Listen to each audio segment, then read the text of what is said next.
ঠিক নেই, কখন কি বলছেন নিজেই জানেন না।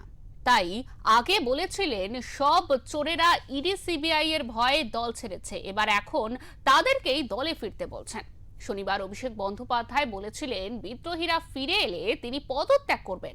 সেই মন্তব্যের পরিপ্রেক্ষিতে কটাক্ষ করলেন রাজ্যের বিরোধী দলনেতা ঋতব্রত বন্দ্যোপাধ্যায়। মন্তব্যে চলে যান। গতকাল কি বলেছিলেন?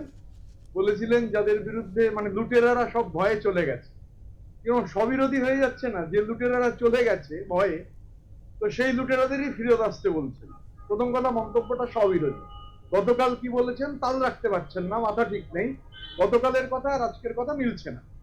এবারে আমি তিনটে চারটে কথা বলি। এক হচ্ছে 4 মে নির্বাচনের ফলাফল বেরিয়েছিল। এবার 2024 নির্বাচনের সব কৃতিত্ব যদি ওনার হয়, তাহলে 26-এও দায় মেনে নিয়ে এতদিনে পদত্যাগ করা উচিত ছিল। পদত্যাগ করেননি। 30B হরিশ চ্যাটার্জি স্ট্রিটের উঠোনের অভয়ারণ্যের মধ্যে ঘোরাফেরা করছেন, বাইরে বেরোতে পারেন না। বেরোলে কি হয়েছে দেখা গেছে। ভয়েস স্যাম্পল দিতে গিয়ে বলছেন ডিম মারতে পারে লোকে, ডিম যাতে না মারে সেটা এনশিওর করতে হবে। উনি বেরোচ্ছেন না কোথাও, পদত্যাগও এখনো করেননি, এতদিন হয়ে গেছে।